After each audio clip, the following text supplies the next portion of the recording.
है friends, good morning. मैं राकेश एक बार फिर से आपका हमारे चैनल लैंडमार्क में स्वागत करता हूं। आज हम पढ़ने जा रहे हैं बिल्कुल एक इंटरेस्टिंग टॉपिक जिसका नाम है बीजगणित। जी हाँ दोस्तों, अलजेब्रा। अगर एग्जाम के व्यू पॉइंट से देखें तो इसका बहुत ज्यादा मार्जिन होता है। किसी भी कॉम्पिटिशन एग्जाम में, किसी भी बोर्ड एग्जाम में, 10th 12th में ये बेसिक टॉपिक है बाय द वे। तो फर्स्ट ऑफ ऑल हम समझते हैं फटाफट की अलजेब्रा क्या होता है।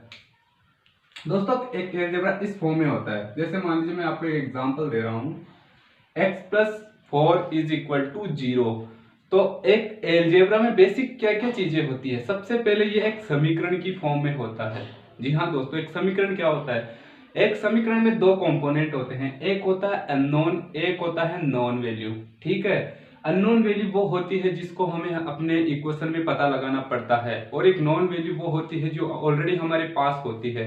जैसे कि यहाँ पर x क्या है हमारे पास, अननोन वैल्यू,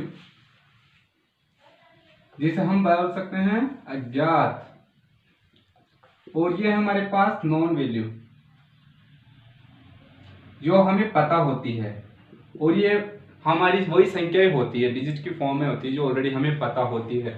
और जब हम इसको इक्वल टू 0 कर देते हैं तो ये एक समीकरण की फॉर्म में बन जाता है। तो ये तो होता है बेसिकली कि एक अलजेब्रा किस फॉर्म में होता है। तो आपको पता हो जाना चाहिए कि एक अलजेब्रा में दो कंपोनेंट्स होते हैं, अननोन एंड नॉन कंपोनेंट। ठीक है दोस्तों। तो दोस्तों सबसे पहले हम बीजगणित के क्वेश्चन करने से पहले इनके कुछ बेसिक सीखते हैं जो कि बहुत इंपॉर्टेंट हो जाते हैं। अगर इनके हमें बेसिक पता ना हो तो हम इनके क्वेश्चंस को करने में बहुत ज्यादा कंफ्यूजन हो जाते हैं। तो फर्स्ट ऑफ ऑल मैं आपको आज के इस वीडियो में इनके कुछ बेसिक्स के बारे में बताऊंगा जो कि आपको जानना बहुत इंपॉर्टेंट है। तो दोस्तों मैं यहाँ पर कुछ केस लेके आपको एग्जांपल्स के तौर पर इनके बेसिक समझाऊंगा। आप बने रहे इस वीडियो को बिल्कुल एंड तक देखिए ताकि आपको कुछ भी कंफ्यूजन ना हो। अगर फिर भी आपको कुछ कंफ्यूजन होता है तो मैं अगले वीडियो में इसको सॉल्व करने की बिल्कुल पूरी तरीके से कोशिश करूंगा। तो आप बने रहिए अंत तक।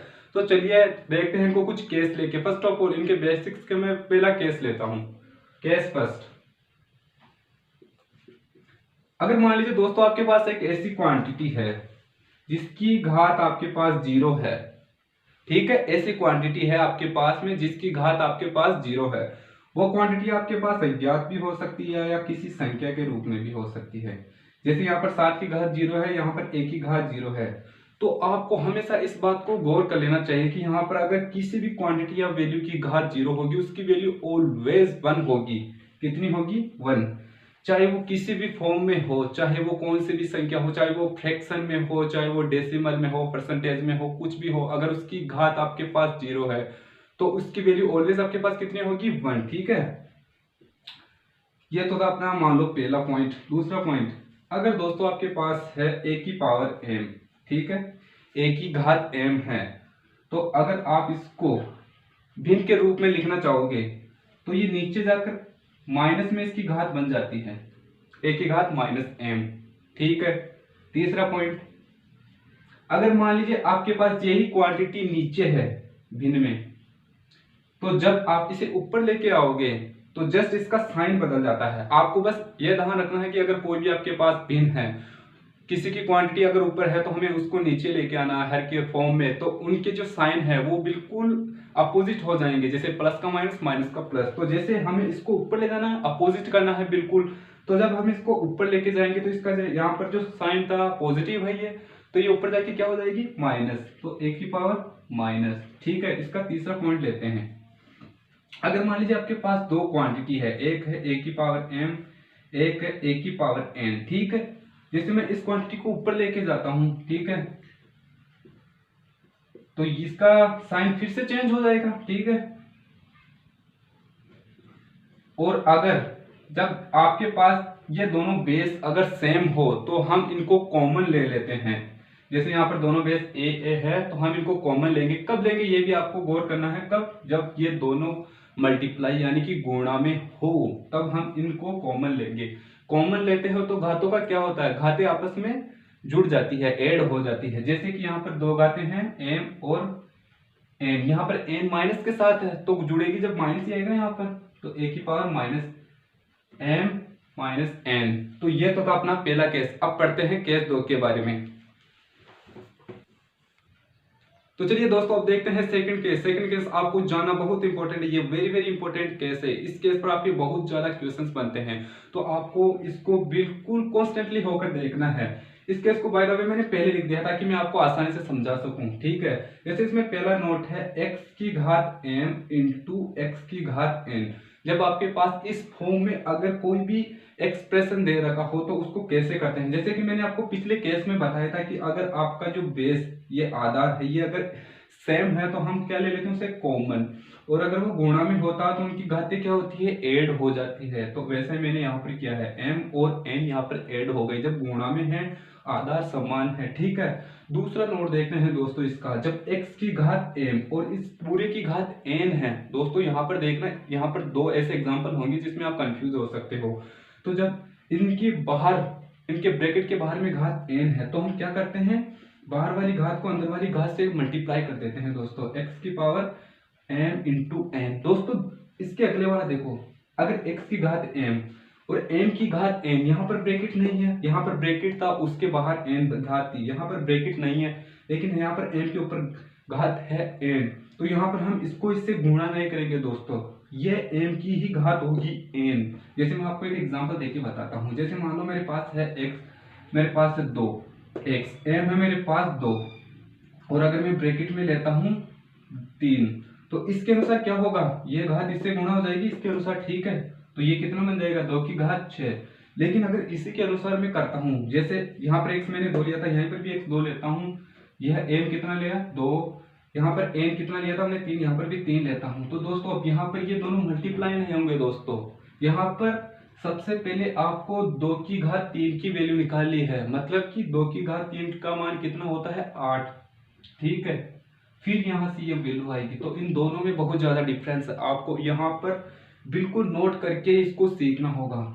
चौथा नोट है आपके पास ये, अगर x y दो अलग अलग क्वांटिटीज है, उनकी एक घात है m जो कि बाहर है, तो जब हम उस घात को अंदर भेजते हैं तो x और y दोनों पर घात चढ़ जाएगी।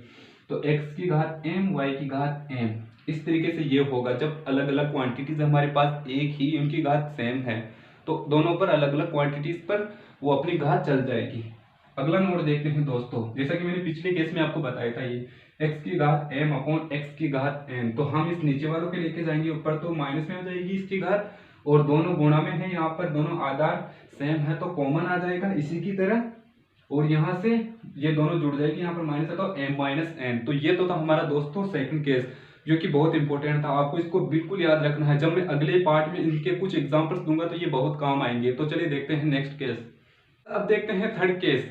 दोस्तों क्या होता है, जब हमारे पास एक समीकरण होता है तो उसमें हमें कभी कभी x या y की वैल्यू निकालनी पड़ती है। अगर कभी हमारा x का स्क्वायर हो, हमें उसको दूसरी तरफ ले जाना पड़े, और अगर दूसरी तरफ हमारे पास कुछ वैल्यू हो जैसे 3, 4, 5, तो उस स्क्वायर को हम दूसरी तरफ लेके जाते हैं तो हमारे पास अंडर रूट में बदल जाती है। तो उसी पर वो केस बेस्ड है। तो चलिए दोस्तों देखते हैं कैसे। जैसे आपके पास मान लो अंडर रूट a है, यहाँ पर 2 है, तो दोस्तों इसका मतलब क्या होता है, अंडर रूट के बाहर 2 है, इसके अंदर एक अननोन क्वांटिटी। इसका मतलब ये होता है दोस्तों कि इसकी पावर कितनी होगी, a की 1/2, कितनी होगी 1/2। जब आपके पास इस तरीके से होगा अंडर रूट के बाहर 2, तो इसका मान होगा 1/2।